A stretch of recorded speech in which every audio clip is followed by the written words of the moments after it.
شور و غلغلہ، بینڈ باجا اور کیا کیا پریشانیاں جسے آپ اس مجلس میں بیٹھ کر سن رہے تھے۔ گزشتہ 3 یا پھر 4 دن سے ہمارا یہ مبارک علاقہ شہنائی اور شور غلغلے میں ڈوبا ہوا ہے۔ افسوس کے ساتھ یہ کہنا پڑ رہا ہے کہ یہ کرنے والے سب مسلمان ہیں۔ یہ کرنے والوں میں خود ہمارے اس علاقے کے بڑے بڑے دانشور، بڑے بڑے دین کا دعویٰ کرنے والے، بڑے بڑے مناصب رکھنے والے خود شامل ہیں۔ اب ہم یہ دیکھتے ہیں کہ شہنائیاں بجائی جا رہی ہیں اور شور و غلغلہ ہے، بینڈ باجے ہیں، گانے، اور اس کے ساتھ ساتھ سائیڈ میں ضمناً نیچے جو ٹھہرے ہوئے لوگ ہوتے ہیں وہ گالیاں بکتے ہیں، جھگڑتے ہیں، ہے نا، عورتوں میں بے پردگیاں، اور اس کے بعد کیسے کیسے جھگڑے۔ میرے دوستوں، یہ دیکھ کر ہم مسلمان جو سوچ و سمجھ رکھتے ہیں، دین کی معرفت رکھتے ہیں، تعجب میں پڑ جاتے ہیں کہ بھائی یہ ہے اسلام کا ریپرزنٹیشن۔ فرض کیجئے کہ ایک غیر مسلمان نے سوال یہ کر لیا کہ آپ مسلمان جس چیز کی طرف بلا رہے ہو کیا یہ یہی ہے؟ کیا تم لوگوں کے پاس دین ایسے ہی ہوتا ہے کہ سڑکوں میں لوگوں کو روک لیا جائے، حوالی موالی گالیاں بکتے پھریں، گالی گلوچ ہو، ہر نکڑ میں، ہر سڑک کے کنارے لوگ مکے بازی کریں، جھگڑ لیں، اور اس کے بعد یہ عظیم موقف نکل کر جا رہا ہے، گانے بجانے، شہنائیاں؟ اگر کوئی یہ سوال کر لے تو یاد رکھ لیجئے میرے دوستوں، ہمارے پاس ذرہ برابر بھی جواب نہیں ہے۔ جواب تو جواب، بلکہ ہم کو الٹی منہ کی کھانی پڑے گی، اور اس کے بعد وہ ہم کو یہ نصیحت کرے گا کہ جان لو کہ کوئی مذہب دوسروں کو تکلیف دینا نہیں سکھاتا۔ کسی مذہب میں، چاہے وہ ہندو مذہبی کیوں نہ ہو، چاہے وہ مسلمانوں کا مذہبی کیوں نہ ہو، دین اسلامی کیوں نہ ہو، کوئی مذہب راستے میں چلنے والوں کو تکلیف دینا نہیں سکھاتا۔ یہ الٹا ہم کو وہ نصیحت کرے گا، ہم کو وہ نصیحت سننے کی مجبوری رہے گی۔ میرے دوستو، اسلام کا غلط ریپرزنٹیشن، اسلام کو غلط دکھایا جا رہا ہے۔ ایسے موقع پر جہاں ہم افسوس کرتے ہیں، ساتھ ساتھ یہ بھی ذہن میں رکھ لینا چاہیے جو لوگ دانشور ہیں، دانشمند ہیں، جو لوگ علم رکھتے ہیں، انہیں یہ بات بھی ذہن میں رکھ لینی چاہیے کہ اور بھی دین کا کام کرنا ہے۔ امت میں بہت بڑی تعداد دین سے دور ہے، دین کے نام سے دور ہے، دین کی تعلیمات پر عمل نہیں کرتی۔ دین کی نشر و اشاعت، دعوت کے کام کی اشد ضرورت ہے۔ یہ جلسے جلوس، یہ شور و غلغلے، میرے دوستو، ہم اور آپ جیسے جنہیں اللہ تعالیٰ نے ہدایت دیا ہے، ہدایت پر چل رہے ہیں، ہمیں اس موقع پر یہ چیز پر غور کرنا ہے کہ ان چیزوں کے ذریعے سے ہمیں یہ بات معلوم کر لینی چاہیے کہ اور بھی دعوت کا کام کرنا ہے، اور بھی خلا پر نہیں ہوا، اور بھی بہت سارے بلینکس ہیں جہاں ہم کو توحید، سنت، صحیح منہج، صحیح ہدایت کی باتوں سے بھرنا ہے۔ افسوس کا مقام ہے میرے دوستوں، بہت ہی افسوس کا مقام ہے۔ بہرحال یہ چند باتیں تھی جو میں وقت کے تحت میں نے آپ کے سامنے عرض کیا۔ اب چلیے ہم اصل موضوع کی طرف آگے بڑھتے ہیں۔ اصل موضوع کی طرف آگے بڑھنے سے پہلے میرے دوستوں، یہ مجلس جس میں آپ تشریف فرما ہیں، جس میں آپ بیٹھے ہوئے ہیں، اس کی بعض خوبیاں سن لیجئے۔ آپ صلی اللہ علیہ وسلم ایک حدیث میں کہتے ہیں، مجتمع قوم فی بیت من بیوت اللہ یتدارسون بینہم القرآن۔ کسی بھی قسم کے قوم کے لوگ کسی بھی ایک مجلس میں جمع ہو گئے، اس مجلس میں جمع ہو کر دین کی باتیں کرتے ہیں، قرآن کی باتیں کرتے ہیں، سنت کی باتیں کرتے ہیں، ایسے لوگوں پر 3 قسم کی خاص خوبیاں نازل ہوتی ہیں۔ ان کے لیے 3 اسپیشلٹیز ہیں۔ سب سے پہلے اسپیشلٹی، نزلت علیہم السکینہ۔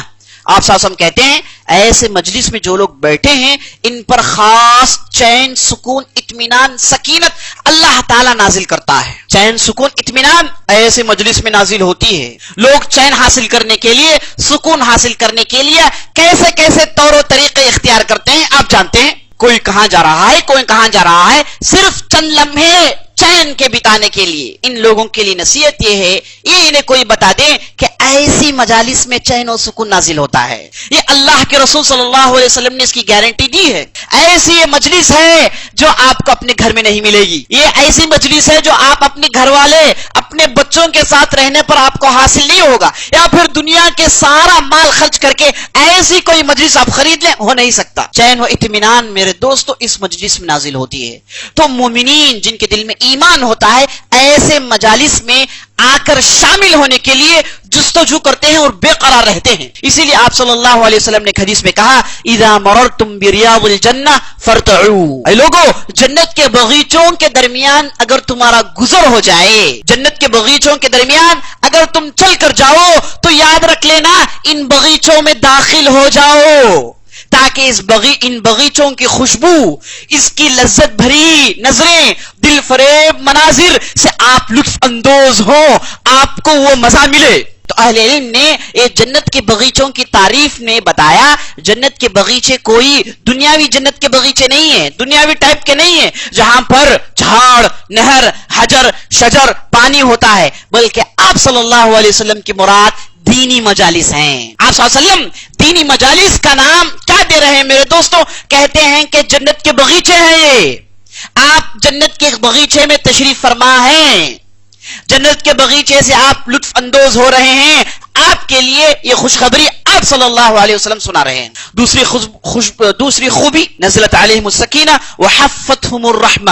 ایسی مجلس میں رحمت آ کر ڈھانک لیتی ہے، رحمت آ کر ڈھانک لیتی ہے. سے مراد میرے دوستوں یہ ہے کہ ایسی مجلس میں جو لوگ بیٹھے ہیں ان کی دل سے جو دعائیں نکلتی ہیں، ان کی دل کی جو حالت، جو جذبہ ہوتا ہے، اس میں برکت ہوتی ہے. دل دنیاوی افکار سے دور ہو کر، دنیاوی باتوں کے غبار سے دور ہو کر، دنیاوی جو زنگ دل میں چڑھ گیا ہے وہ زنگ اتر جاتا ہے.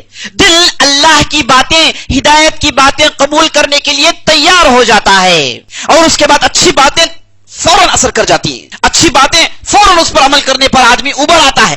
ایسے مجالس میں کتنے ایسے لوگ ہیں میرے دوستوں جو صرف آ کر بیٹھے، لیکن جب اٹھ کر گئے تو ان کا دل ایمان سے بھر گیا.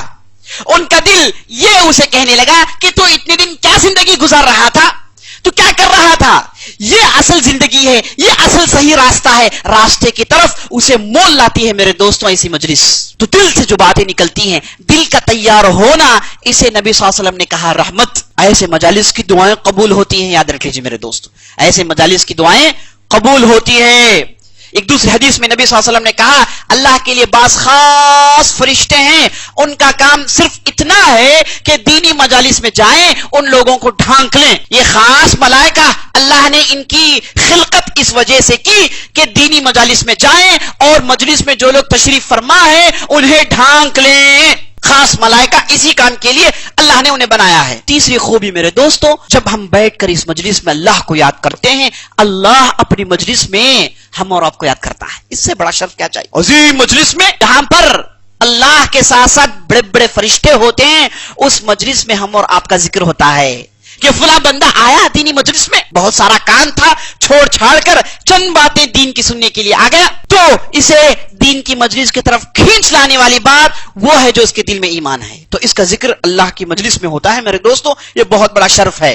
یہ دنیا کے پیسوں سے آپ کے پاس کروڑہ فلیٹس ہو، کروڑہ بینک بیلنس ہو، ان چیزوں کو کوئی خرید نہیں سکتا، ان چیزوں کو کوئی ہرگز خرید نہیں سکتا. تو یہ مبارک مجلس ہے میرے دوستوں. ایسے مجالس میں آنا، ایسی مجالس میں آ کر بیٹھنا، دین کی باتیں سننا.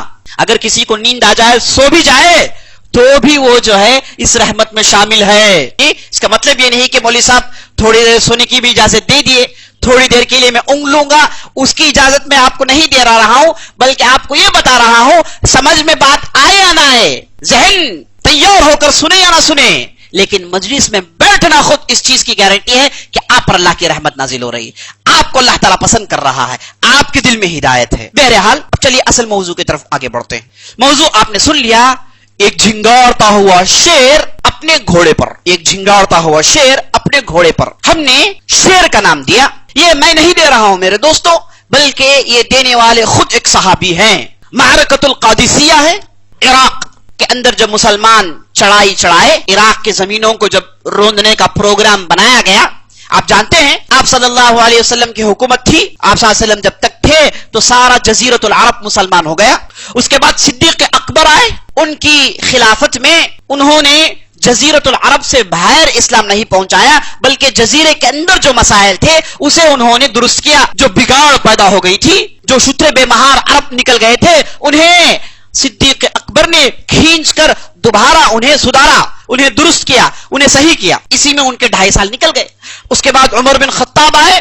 اب اللہ کے رسول صلی اللہ علیہ وسلم تھے, اس کے بعد ابو بکر صدیق کی خلافت, گویا کہ ان کے لیے پورے راستے درست ہو گئے اور راستے آسان ہو گئے. اس کے بعد عمر بن خطاب نے اپنے دور میں جو 10 سال کا تھا سارے عالم میں اسلام پھیلایا. مصر کی طرف لوگ بھیج رہے ہیں, شام کی طرف لوگ بھیج رہے ہیں, ایران کی طرف لوگ بھیج رہے ہیں, عراق کی طرف لوگوں کو بھیج رہے ہیں.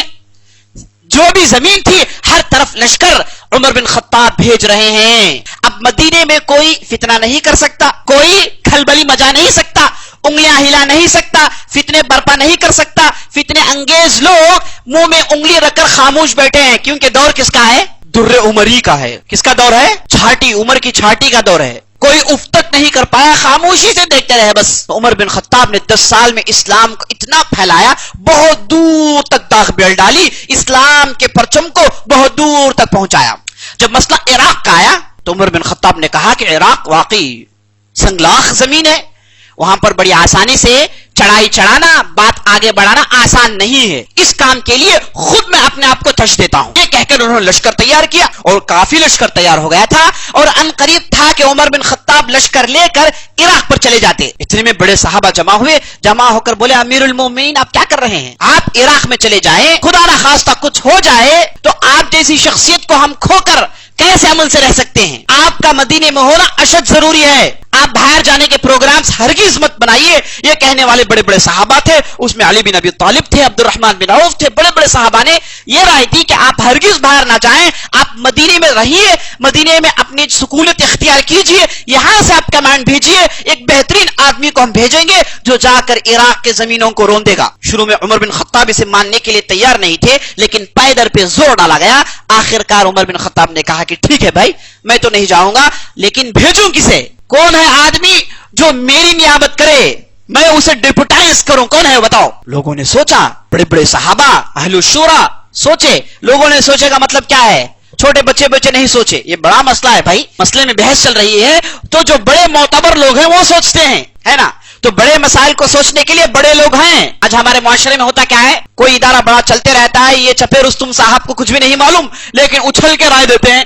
جب ان کی رائے قبول نہیں کی گئی تو بولے کہ درست نہیں ہے بھائی. چپے رستم صاحب کو نہ کچھ معلوم تھا, نہ کیا ہو رہا کچھ خبر ہے, لیکن صرف یہ غلط فہمی مبتلا ہے کہ میری رائے نہیں لی گئی. ایسا ہوتا نہیں ہے. تو میرے دوست عمر بن خطاب نے جب مشورہ کیا تو مشورہ دینے کے لیے بڑے بڑے صحابہ ہیں, عشرۃ المبشرہ بالجنہ ہیں. سامنے کون ہیں؟ عبد الرحمن بن عوف ہیں, ادھر علی بن ابی طالب ہیں, ادھر سعید بن زید ہیں, ادھر طلحہ ہیں, ادھر زبیر ہیں, ادھر حذیفہ ہیں. بڑے بڑے لوگ ہیں, تجربہ ہے, نبی صلی اللہ علیہ وسلم کی صحبت ہے, قرآن حفظ ہے, معلومات ہیں, فقہ کے ماہرین ہیں, سیرت کے ماہرین ہیں, بڑے بڑے لوگ ہیں. تو ان کے درمیان عمر بن خطاب کہتے ہیں کہ بتائیے کسے بھیجوں میں؟ اس منصب کے لیے ایک مناسب آدمی کا نام آپ خود طے کر دیجیے. تو بات چل رہی تھی, گفتگو چل رہی تھی, تو اتنے میں عبد الرحمن بن عوف اٹھ کر بولے کہ میں ایک آدمی کا نام بتاتا ہوں جو سب سے مناسب ہے, جو شیر ہے. انہوں نے نام لیا, انہوں نے کہا جو جھنگارتا ہوا شیر ہے, جس کے انگلیوں سے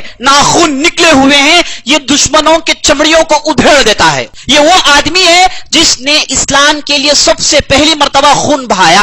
اس سے پہلے کسی نے اسلام کے لیے خون نہیں بہایا. سب سے پہلا آدمی اسلام کے لیے خون بہانے والا یہی شخصیت ہے جسے عبد الرحمن بن عوف شیر کہہ رہے ہیں. وہ کیسے سب سے پہلے مرتبہ خون بہایا؟ ایک مرتبہ ہوا یہ کہ جب مسلمان گنتی کے چند تھے, گنے چنے بالکل کم تعداد میں تھے, جب مسلمان چھپ چھپ کر گھاٹیوں میں نماز پڑھا کرتے تھے, تو جب نماز پڑھ رہے تھے اتنے میں قریش کی ایک ٹولی نکل آئی, مشرکین کی ٹولی نکل آئی اور آ کر مسلمانوں کو مارنے لگے. تو یہ صحابی اٹھے, یہ قریشی کو پکڑا اور پٹخ دیے, اور اپنے نیزے سے اتنا مارا کہ اس کے جسم میں زخم نکل آیا اور زخم سے خون نکل آیا. تو سب سے پہلی مرتبہ اسلام کے لیے دشمن پر ہاتھ اٹھانے والے, جسم میں زخم دینے والے, خون نکالنے والے یہی صحابی ہیں جنہیں عبد الرحمن بن عوف کیا کہہ رہے ہیں؟ جھنگارتا ہوا شیر. تو عبد الرحمن بن عوف نے کہا عمر بن خطاب, ہمارے پاس تو جھنگارتا ہوا شیر ہے, اس کے ہوتے ہوئے کوئی پریشانی نہیں, آپ اسے نائب بنا کر بھیج دیجئے. اور جیسے ہی نام پیش کیا گیا سب نے اتفاق کیا, بولے کہ بھائی صحیح ہے آپ کی بات, یہ آدمی بالکل صحیح ہے. کسی نے مخالفت نہیں کی, سب نے بیک زبان ہو کر کہا کہ ہاں یہ مناسب آدمی ہے, اسے آپ بھیج دیجئے. تو لہٰذا ان کے پیچھے ایک بہت بڑا لشکر بھیجا گیا اور گئے عراق میں اور فیصلہ کن معرکہ لڑا. معرکۃ القادسیہ کے نام سے ایک گھمسان کی لڑائی ہوئی, خون ریز معرکہ ہوا جس میں اللہ تعالیٰ نے مسلمانوں کو جیت دی, اور جیت دلانے والے یہی جھنگاڑتے ہوئے شیر تھے میرے دوستوں. اور ان کی خوبی یہ ہے کہ عام طور پر یہ کہا کرتے تھے, اے لوگو سن لو, میں چوتھا آدمی ہوں جو اسلام قبول کیا ہوں, میں چوتھا آدمی ہوں جو اسلام قبول کیا ہوں. میں اسلام قبول کرنے سے پہلے صرف 3 افراد نے اسلام قبول کیا تھا. یہ کہہ کر اپنے اسلام کی داستان سنایا کرتے تھے بڑے شوق و ذوق سے. بعد میں لوگوں کو جب اسلام پھل گیا لوگ آ گئے تو بڑے شوق سے اپنے اسلام کی داستان سناتے تھے. کہتے ہیں کہ میں ایک مرتبہ نوجوان تھا, اس وقت جوان رانا عنفوان شباب پر تھا جب اسلام کی صدا مکے میں پھیلی. میں نوجوان تھا, میرے کان میں اسلام کی باتیں آئیں, میں سنتا تھا.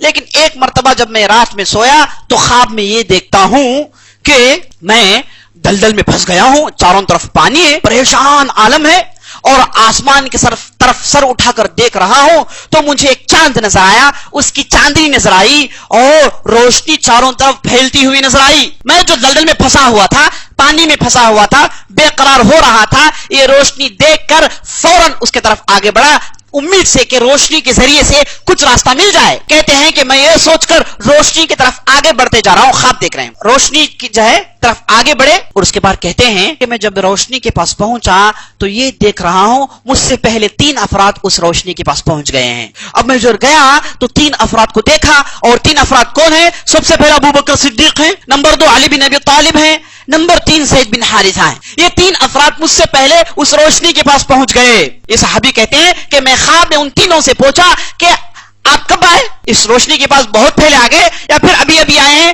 تو تینوں نے کہا کہ نہیں, ابھی ابھی آئے ہیں, ہم آئے ہیں اور اوروں کا انتظار کر رہے ہیں. تو جب بیدار ہوئے, صبح ہوئی, باہر نکلے, ایک بے قرار عالم ہے, پریشانی کا عالم ہے کہ انہیں یہ محسوس ہونے لگا کہ اب میں صحیح ہدایت میں آنے والا ہوں. اللہ تعالیٰ کی طرف سے اشارہ ہو گیا کہ مجھے صحیح راستے پر چلنا ہے, صحیح راستہ مجھے ملنے والا ہے. میرے دوستوں, جب اسلام آیا مکے میں تو جن کے دل پہلے سے تیار تھے وہ فوراً مسلمان ہو گئے, ان کے لیے کوئی دقت نہیں تھی. گویا کہ آپ کے پاس لوہے کے پرزے فریگمنٹ سے این کے آپ نے ڈال دیا اور بیچ میں آپ نے ایک میگنیٹ کو انٹروڈیوس کیا. ہوتا کیا ہے, یہ لوہے کے پرزے جھٹ سے آ کر اس میگنیٹ میں لگ جاتے ہیں, ہے نا. دوسرے دھات, مٹی ہو, دوسرے کاپر ہو, وہ فوراً نہیں آتے, لیکن جو لوہا ہوتا ہے لوہے میں فوراً لگ جاتا ہے. ایسے میرے دوستو مکے میں جب اسلام آیا, جن کے دل شروع سے تیار تھے, ان کے دل ہموار ہو چکے تھے, اللہ کا خوف, ہدایت پر چلنا, قوم کی گمراہی, یہ ایسی چیزیں تھی جو انہیں سوچنے میں ڈال دی تھی. تو جیسے یہ آیا فوراً مسلمان ہو گئے. تو یہ صبح اٹھے, سڑکوں پر گئے, لوگوں سے پوچھ تاچھ کیا, معلوم ہوا کہ فلاں وادی میں محمد رسول اللہ صلی اللہ علیہ وسلم تشریف فرما ہے, اور گئے ادھر. کہتے ہیں کہ جب میں گیا تو میں یہ دیکھتا ہوں کہ آپ صلی اللہ علیہ وسلم جلوہ افروز ہیں, آپ صلی اللہ علیہ وسلم نماز پڑھا رہے ہیں, ان کے پیچھے 3 افراد نماز پڑھ رہے ہیں. یہ 3 افراد وہ ہیں جنہیں میں نے خواب میں دیکھا, ایک ہے علی بن ابی طالب, دوسرے ہیں ابو بکر, اور نمبر 3 ہیں زید بن حارثہ. ان تینوں کو میں دیکھتا رہا اور آپ صلی اللہ علیہ وسلم کو دیکھا. گویا کہ میں نے رات میں جو خواب دیکھا تھا وہ بالکل صحیح نکلا.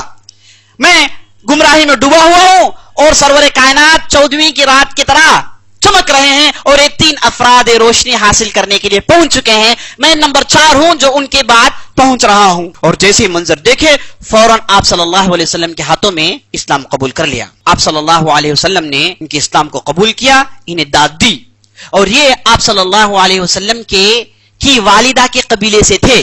بنو زہرا سے ان کا تعلق تھا. یہ ابن مالک بن احیب تھے, بنو زہرا سے ان کا تعلق تھا, اور آپ صلی اللہ علیہ وسلم انہیں دیکھ کر یہ کہا کرتے تھے یہ میرے ماموں ہیں. ایک مرتبہ مجلس میں بیٹھے تھے, صحابہ بیٹھے ہیں, تو دور سے صحابی نکل آئے اور آپ صلی اللہ علیہ وسلم نے کہا لوگوں دیکھ لو انہیں, غور سے دیکھو. لوگوں نے دیکھا تو بولے کہ یہ میرے ماموں ہیں. اب تم بتاؤ کہ تمہارے پاس کوئی ایسا ماموں ہے جو میرے پاس ہے؟ اب تم میں سے کسی کے پاس کوئی مجال ہے جو ایسا بہترین ماموں پیش کر سکتا ہے جو میرا ماموں ہے؟ آپ شاید بےتاب ہو گئے ہیں. جی یہ صحابی کا نام جو ہے ابھی تھوڑی دیر کے بعد بتاتا ہوں. جی تو اس کے بعد ان کی خوبی ہے میرے دوستو کہ آپ صلی اللہ علیہ وسلم نے ان کے حق میں ایک ایسا کلمہ کہا کسی اور کے حق میں نہیں کہا. ان کے حق میں ایک ایسا کلمہ کہا کسی اور کے حق میں نہیں کہا. ان کے حق میں آپ صلی اللہ علیہ وسلم نے کہا کہ اے سعد تو پھینک, تجھ پر میری والدہ اور میرے والد قربان ہو, تجھ پر میرے ماں باپ قربان ہو. اے سعد بن ابی وقاص تو پھینک تیر, اور تیرے پر میری والدہ اور میرے والد قربان ہو. یہ لفظ ہے میرے دوستوں, فدا کا امی و ابی یا سعد ارمی, تجھ پر میرے والدین فدا ہو جائیں, قربان جائیں, تو پھینک.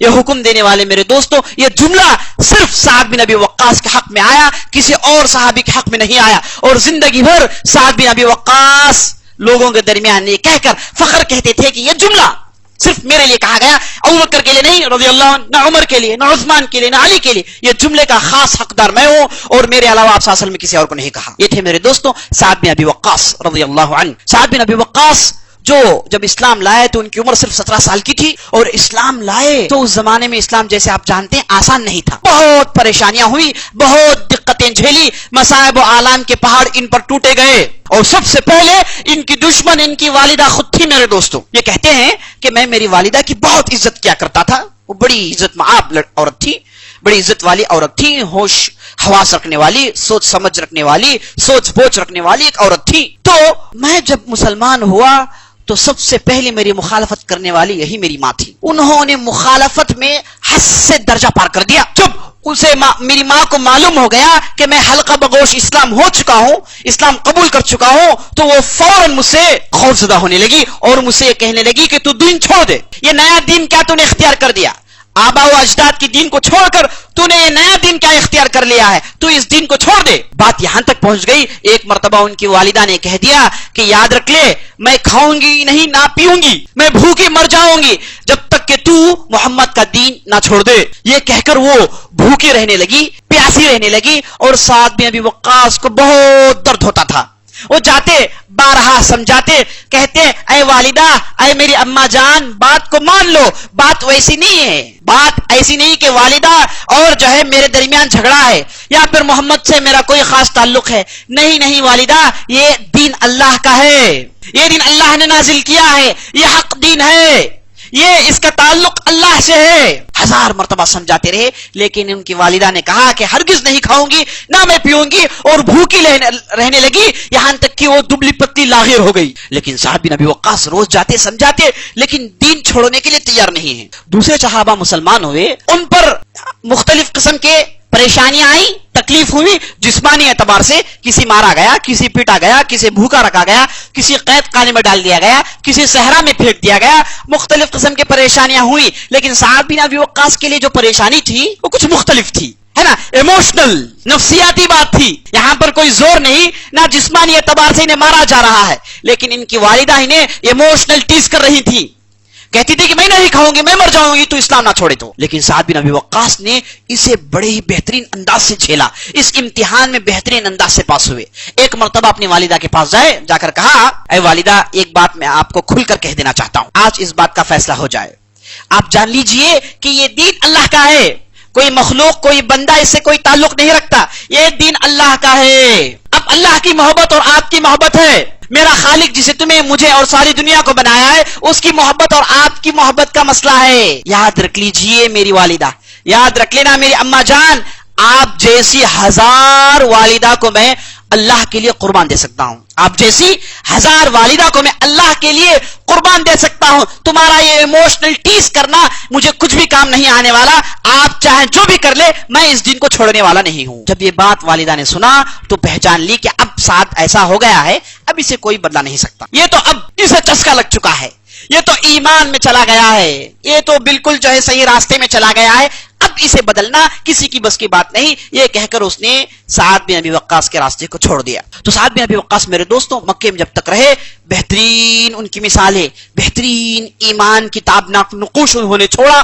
اور لوگ ان کے لیے جو ہے جب بھی آتے ہر بار نبی صلی اللہ علیہ وسلم کے ساتھ رہتے, ہر مرتبہ نبی صلی اللہ علیہ وسلم کے ساتھ ہیں, نماز پڑھ رہے ہیں تو ساتھ نبی صلی اللہ علیہ وسلم کے ہیں, فلان جگہ گئے ساتھ نبی صلی اللہ علیہ وسلم کے ساتھ ہیں, حج میں گئے دعوت میں ساتھ ہیں, مینا میں گئے دعوت میں ساتھ ہیں, آپ صلی اللہ علیہ وسلم کے ساتھ ہمیشہ رہا کرتے تھے. چوتھے آدمی ہیں اسلام قبول کرنے والے. تو آپ بڑے اچھے انداز سے تصور کر لے سکتے ہیں کہ یہ کتنے قریب تھے ہوں گے آپ صلی اللہ علیہ وسلم کے. جب بدر کا موقع آیا تو داد شجاعت دی، بہترین لڑائی لڑی اور اللہ تعالیٰ نے مسلمانوں کو جیت دی. اور سعد بن ابی وقاص کو آپ صلی اللہ علیہ وسلم نے ایک مرتبہ یہ کہا کہ سعد بن ابی وقاص جنتی ہیں، ان کا تعلق جنت سے ہے. آپ جانتے ہیں صحابہ میں 10 ایسے صحابہ ہیں جنہیں ہم کیا کہتے ہیں، العشرہ المبشرین بالجنہ. یہ 10 افراد ہیں جنہیں نبی صلی اللہ علیہ وسلم نے دنیا میں خود جنت کی بشاری دے دی. اللہ تعالیٰ نے دنیا میں خود ان کے لیے جنت کی سرٹیفکیٹ دے دی. اس میں خلفائے راشدین 4 ہیں، زبیر، طلحہ، سعید، سعد اور عبد الرحمن بن عوف، ابو عبیدہ بن جراح. یہ 10 ہیں جنہیں دنیا میں نبی صلی اللہ علیہ وسلم نے جنت کی گارنٹی دے دی. تو اس میں سے سعد بن ابی وقاص بھی ہے میرے دوستوں. تو ایک مرتبہ ہوا ہے کہ آپ صلی اللہ علیہ وسلم تشریف رکھے ہیں مجلس میں، 7 صحابہ ہیں. آپ صلی اللہ علیہ وسلم نے کہا کہ اب قریب ایک آدمی آنے والا ہے، ایک آدمی نکل کر آنے والا ہے.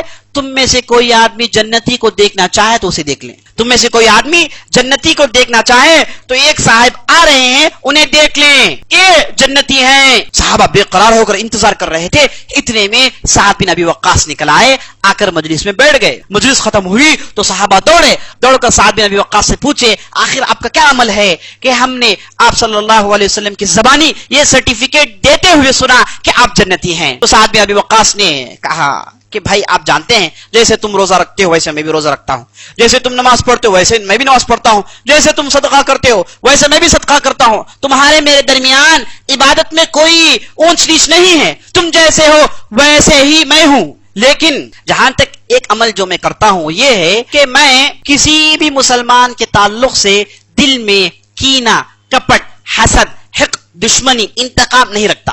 میرا دل ہر مسلمان کے لیے صاف ہے. کوئی کچھ غلطی کر دیا معاف کر دیا، ذاتی کسی نے نقصان پہنچایا معاف کر دیا. میں کسی کے تعلق سے دل میں بغض نہیں رکھتا. میرا دل بغض، کینہ، کپٹ، حسد سے خالی ہے.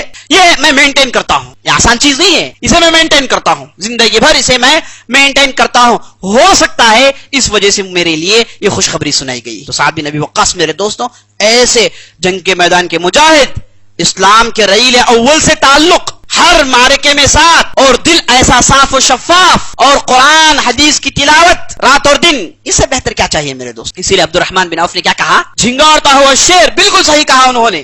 عبد الرحمن بن عوف بھی یہ گروپ کے ایک آدمی ہیں، لیکن جب دیکھے کہ ان کے پاس خوبیاں ہیں تو عمر بن خطاب سے کہا کہ آپ کے بعد اگر کوئی آدمی اس کام کر سکتا ہے تو سعد بن ابی وقاص ہے، اور کہا جھنگارتا ہوا شیر ہے. تو میرے دوستوں یہ تھے سعد بن ابی وقاص. اور اس کے بعد احد کا میدان جب جچا، بہت بڑی قربانی دی. ہم جانتے ہیں احد کے میدان میں مسلمانوں کو آزمایا گیا، مسلمانوں کو پیر اکھڑ گئے، چاروں طرف مسلمان بھاگنے لگے، یہاں تک کہ آپ صلی اللہ علیہ وسلم کی وفات کی خبر پھیل گئی اور بعض صحابہ واپس چلے گئے. تو چند گنتی کے مٹھی بھر صحابہ تھے جو آپ صلی اللہ علیہ وسلم کو گھیرے ہوئے تھے. صرف 7 سے 8 صحابہ تھے جو آپ صلی اللہ علیہ وسلم کی حفاظت کر رہے تھے. تو اس وقت سعد بن ابی وقاص گویا کے پہاڑ ہیں، پہاڑ، ایک مضبوط چٹان کے مانند آپ صلی اللہ علیہ وسلم کے آگے کھڑ گئے اور سینہ تان کر تیر چلا رہے ہیں اور ہر تیر دشمن پر لگتا ہے اور دشمن ایسے زمین میں گرتا ہے گویا کہ اس پر گولا مارا گیا ہے، دھم سے گرتا ہے اور ہر تیر پھینکتے جا رہے ہیں اور بالکل تیر نشانے میں لگتی جا رہی ہے. میرے دوستو اس موقع پر آپ صلی اللہ علیہ وسلم نے کہا ارمی یا سعد فدا کا امی و ابی، اے سعد تو تیر مارتا رہے، تجھ پر میرے والدین قربان جائیں. تو بڑا ہی بھیانک موقع تھا اور بڑی ہی دلیری کی بات تھی. اس جگہ اکیلے ڈٹے تھے اور اکیلے تیر چلایا کرتے تھے. یہ تھے میرے دوستو سعد بن ابی وقاص. اس کے بعد مدنی دور ختم ہوا، ابوبکر رضی اللہ عنہ کا زمانہ آیا، اس کے بعد عمر بن خطاب کا زمانہ آیا، اور سعد بن ابی وقاص میرے دوستو ان کے تعلق سے یہ آتا ہے کہ یہ بہت مالدار آدمی تھے. اللہ تعالیٰ نے انہیں مال دیا تھا، دولت مند آدمی تھے. اور جب شروع میں جب نبی صلی اللہ علیہ وسلم کے زمانے میں ان کے بچے کم تھے اور ایک مرتبہ سخت بیمار پڑ گئے، اور صحابہ میں کوئی بیمار زیادہ پڑ جائے آپ صلی اللہ علیہ وسلم حکم دیتے کہ مسجد میں خیمہ ڈال کے انہیں لا کے رکھ دیں تاکہ آپ صلی اللہ علیہ وسلم ان کی زیارت بڑی آسانی سے کر لیں. اور آپ صلی اللہ علیہ وسلم کا جا کر بار بار زیارت کرنا اس چیز کی گارنٹی ہے کہ آدمی کی ایمان کی حفاظت ہے اور امید ہے کہ اس کی بیماری جلد از جلد ختم ہو جائے گی. تو خیمہ ڈال کر سعد بن ابی وقاص کو رکھ دیا گیا. بہت بیمار تھے، عنقریب تھا کہ مر جاتے، اور آپ صلی اللہ علیہ وسلم بار بار آ کے سعد بن ابی وقاص کو دلاسا دیتے اور کہتے کہ تم نیک آدمی ہو، کہتے کہ تم اچھے آدمی ہو، تم مرو گے تو ایمان میں مرو گے. بار بار سرٹیفکیٹس دیتے جا رہے تھے آپ صلی اللہ علیہ وسلم. ایک مرتبہ آپ صلی اللہ علیہ وسلم آئے تو سعد بن ابی وقاص نے آپ صلی اللہ علیہ وسلم سے پوچھا اللہ کے رسول آپ جانتے ہیں، ہم دیکھ رہے ہیں کہ میری حالت کیا ہے. تو اللہ کے رسول اللہ نے مجھے مال دیا ہے, میری یہ دلی خواہش ہے کہ میں میرا پورا مال اسلام کے لیے دے دوں, پورے کا پورا مال میں چاہتا ہوں کہ صدقے میں دے دوں. اللہ کے رسول, کیا اس چیز کی اجازت ہے؟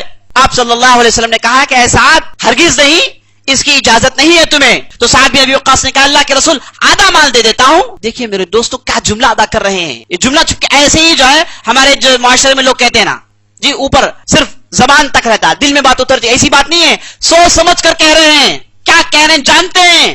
سارا مال دے دیتا اللہ کے رسول. آپ سازم کہتے ہیں نہیں, آدھا مال دے دیتا ہوں, آدھا مال میں صدقے میں دے دیتا ہوں. اللہ کے رسول کہتے ہیں کہ نہیں, آدھا بھی دینے کی اجازت نہیں. تو اس کے بعد سعد بن ابی وقاص نے کہا اللہ کے رسول 1/3 پورے مال کا تیسرا حصہ میں صدقے میں دے دیتا ہوں, کیا اس کی اجازت ہے؟ تو آپ صلی اللہ علیہ وسلم نے کہا کہ ہاں 1/3 کی تو اجازت ہے, لیکن یہ بھی زیادہ ہے. اس کے بعد آپ صلی اللہ علیہ وسلم کہتے ہیں یا سعد انکا انتظر ورثتک من بعدک عالتا یتکففون الناس. اے سعد, تیرے لیے یہ بہتر ہے کہ تو تیرے وارثوں کو خالی ہاتھ چھوڑے اور لوگوں سے مانگتا پھرے, اس سے بہتر ہے کہ تو ان کے لیے مال چھوڑ کر جا. تو میرے دوستو نبی صلی اللہ علیہ وسلم سے صدقے معاملات میں, صدقے کے اس معاملے میں جھگڑنے والے یہی سعد بن ابی وقاص تھے. اور سعد بن ابی وقاص میرے دوستو, ان کی خوبی یہ تھی کہ ان کی دعا قبول ہو جاتی تھی. یہ جسے بھی جو بھی دعا چاہے دعا دے دے, فوراً اللہ تعالیٰ قبول کرتا ہے. بڑے مشہور واقعات ہیں میرے دوستو. ایک مرتبہ آپ صلی اللہ علیہ وسلم سے آ کر کہے اللہ کے رسول آپ میرے لیے دعا کیجئے کہ میری ہر دعا اللہ تعالیٰ قبول کر لے, میری ہر دعا اللہ تعالیٰ قبول کر لے. تو نبی صلی اللہ علیہ وسلم نے کہا کہ اگر ساتھ تجھے یہ چاہیے تو اطعم مطعمک تکن مستجاب الدعوہ. اے ساتھ, یہ مرتبہ اگر تو چاہتا ہے تو تیرے غذا میں صرف حلال کو اختیار کر, حرام کو چھوڑ دے. اگر تو یہ کر لے گا تو تیری دعا ہمیشہ قبول کی جائے گی.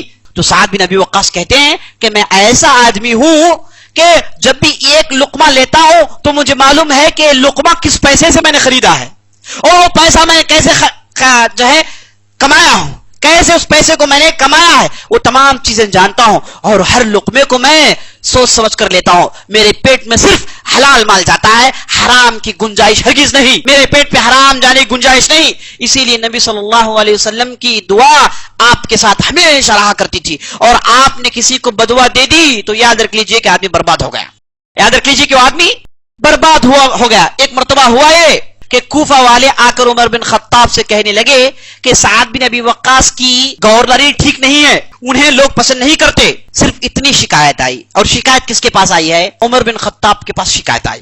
اور جیسے ہی عمر بن خطاب کے پاس شکایت آتی ہے تو کیا ہے, دوسرا لمحہ اس پر عمل ہوتا ہے. آپ شکایت ادھر دے دیجیے, 5 سال 6 سال 10 سال ہو جاتے ہیں, سٹپ اٹھایا نہیں, بلکہ اٹھاتے ہی نہیں ہے. کہاں اٹھائے گا؟ جو اٹھانے والا وہ خود چور ہے, وہ خود لوٹ رہا, وہ کہاں سے اٹھائے گا؟ میرے دوستوں, بڑے لوگوں کی باتیں ہیں, صحابہ کی باتیں ہیں. تو میرے دوستوں, عمر بن خطاب کے پاس کمپلینٹ آیا تو عمر بن خطاب فوراً ایک خط لکھ کر سعد بن ابی وقاص سے کہا گیا کہ آپ کی گورنری ختم, فوراً نکل کے آپ مدینہ آئیے. فوراً عمار بن یاسر آ گئے ان کی جگہ, اور سعد بن ابی وقاص سفر کرتے ہوئے مدینہ پہنچے. عمر بن خطاب نے کہا کہ آپ کے تعلق سے کمپلینٹ آیا ہے کہ آپ کو نماز پڑھنے نہیں معلوم. کوفہ والے کیا کمپلینٹ کر رہے ہیں؟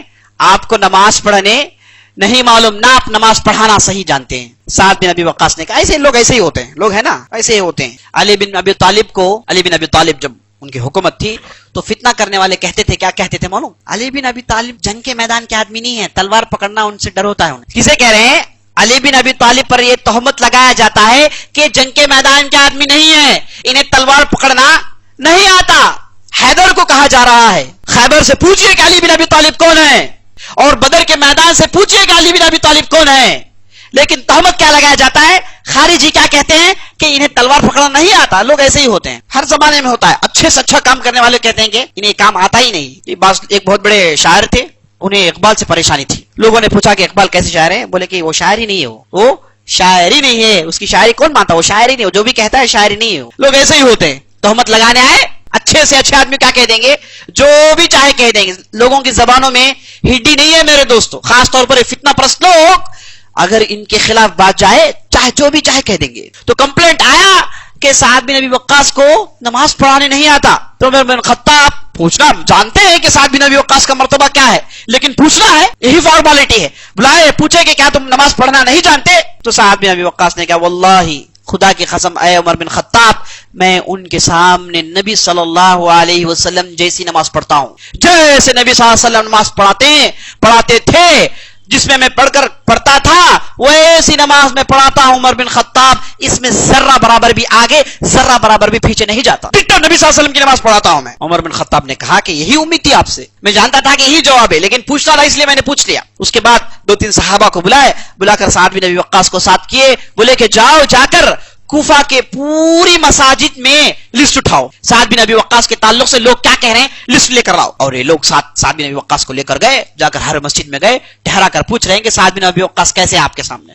سب مل کر تعریف کرنے لگے، سب تعریف کرنے لگے۔ کمپلینٹ دینے والا کون ہے بھائی؟ ایک مسجد میں گئے، جا کر پوچھا گیا کہ یہ سعد بن ابی وقاص، ان کے خلاف آپ کے پاس کیا کمپلینٹ ہے؟ ایک آدمی تھا، اس کا نام ابو سعدہ، وہ سعد بن ابی وقاص سے بغض رکھتا تھا، فتنہ پرست آدمی تھا۔ اس نے اٹھ کر کہا کہ یہ لا يسير بسریہ ولا يقسم بسویہ ولا يقوم بالعدل، اس نے کہا کہ یہ سعد بن وقاص یہ معرکے میں جا کے لڑتے نہیں، انصاف سے فیصلہ نہیں کرتے، اور ٹھیک سے جو ہے ہمارے درمیان لیڈرشپ ادا نہیں کرتے۔ 3 کمپلینٹس انہیں سنائی، اور تینوں کے تینوں بیکار کمپلینٹس ہیں، سارا کوفہ تعریف کر رہا ہے، یہ ایک آدمی کمپلینٹ کر رہا ہے۔ اور سعد بن ابی وقاص کو یہ کمپلینٹ سن کر بہت ڈوب گئے غم میں، دل ان کا ٹوٹ گیا، ٹوٹ کر بولے کہ اگر یہی بات ہے تو سن لے، اللہم اطل عمرہ واطل فقرہ وعرضہ للفتن، 3 بدعا دی غصے میں آ کر۔ اسی لیے مومن کی بدعا لینا نہیں چاہیے، مومن کی بدعا ہرگز مت لیجیے میرے دوستو، کیونکہ مومن کی بدعا اور آسمان کے درمیان کوئی پردہ نہیں، سیدھ عرش لگتی ہے، فوراً وہ قبول ہو جاتی ہے۔ مومن کے بدعے کو آپ ہمیشہ اپنے پخش میں مت لیجیے، اس کے قریب ہی مت جائیے، معلوم ہے آدمی مومن ہے، غلطی ہوگی معاف کر دیجیے اسے، اس کے بدعے کے آپ آل مت ہوئیے، ہرگز مت ہوئیے۔ بہرحال سعد بن وقاص نے 3 بدعا سنے، بولے کہ اگر یہی بات ہے تو اے اللہ، اگر یہ صحیح کہہ رہا ہے، اے اللہ مجھے عذاب دے، اگر یہ جھوٹا ہے تو اے اللہ اس کے عمر کو لمبی کر دے، اس کی عمر میں درازی دے، بہت لمبی عمر اچھی دعا نہیں ہے میرے دوستو، جو ہمارے معاشرے میں اللہ آپ کو لمبی عمر دے بھائی، بڈھا ہو کو جیو، جی یہ کیا ہے؟ یہ دعا نہیں ہے، بدعا ہے۔ دعا دینے والے سے کہے کہ آپ لمبی عمر کے ساتھ ساتھ صحت، عافیت، ایمان کی دعا کریں، ہے نا، لمبی زندگی کیا کریں بھائی؟ 120 سال پڑے ہیں بیڈ میں، جی ان کے نواسے 50 سال 60 سال کے ہو گئے، سب پریشان ہے، یہ بوڑھا کب مرے گا بول کے، جی یہ آگے بہت پریشان ہے، خاموخواہ بیٹھتا نہیں، سب مسئلے میں منہ ڈالتا، سب کی جو ہے زندگی برباد کر رہا ہے، سب کو پریشان کر رہا ہے، جی یہ زندگی ہے۔ اسی لیے نبی صلی اللہ علیہ وسلم نے دعا میں سکھایا، اللہم انی اعوذ بک من ارذل العمر، اے اللہ بوڑھا کھوسٹ ہونے سے بچا لے، طویل عمر ملے، صحت و عافیت کے ساتھ ملے، طاعت کے ساتھ ملے، نماز کے ساتھ ملے، روزے کے ساتھ ملے، ہاں یہ اچھی زندگی ہے، یہ اچھی زندگی ہے۔ اگر آپ لمبی زندگی جینا چاہتے ہیں، اس کے لیے نسخہ کیا ہے؟ آپ صلی اللہ علیہ وسلم نے کیا سکھایا؟ آپ صلی اللہ علیہ وسلم نے کہا اگر تم میں سے کوئی آدمی یہ چاہتا ہے کہ اس کی لمبی زندگی ہو، فلیصل رحمہ، اپنے رشتہ داروں کے ساتھ اچھا سلوک کریں، اپنے رشتہ داروں پر خرچ کریں، اپنے رشتہ داروں میں جو غریب ہیں ان کے ساتھ اچھا سلوک کریں۔ ایسا کرنے والا اس کی زندگی لمبی ہوتی ہے، برکت والی ہوتی ہے، رحمت والی ہوتی ہے، کھوسٹ بیڈ میں پڑھ کے لیٹنے کی زندگی نہیں ہوتی۔ بہرحال تو سعد بن ابی وقاص نے کہا اللہم اطل عمرہ، اے اللہ اس کی زندگی کو لمبی کر دے، وہ اطل فقرہ، اور اس کے بعد جب تک زندہ رہے فقیر رہے، محتاج رہے، پریشان رہے۔ دوسری دعا۔ تیسری دعا عرضہ للفتن، اے اللہ اسے ہمیشہ فتنے والا بنا، ہمیشہ اسے فتنے میں مبتلا کر۔ یہ 3 دعا سعد بن ابی وقاص نے دی اور اس کے بعد چلتے بنے۔ یہ راوی کہتا ہے کہ خدا کی قسم میں نے اس بوڑھے کو بصرہ کے کوفے کے گلیوں میں گھومتا ہوا میں نے دیکھا ہے، اتنا بوڑھا ہو گیا تھا، یہ جو آبرو ہیں اس کے آنکھوں میں آ کر گر گئے، آنکھ اٹھا کر دیکھنا اس کے لیے دشواری تھی، اتنا بوڑھا ہو گیا اور اتنا فقیر، اتنا محتاج کہ ہمیشہ سڑکوں میں پھرتا، لوگوں سے کہتا کہ اللہ کے کچھ ڈال دو باوا، کہتے ہوئے پھرتے رہتا سڑکوں میں۔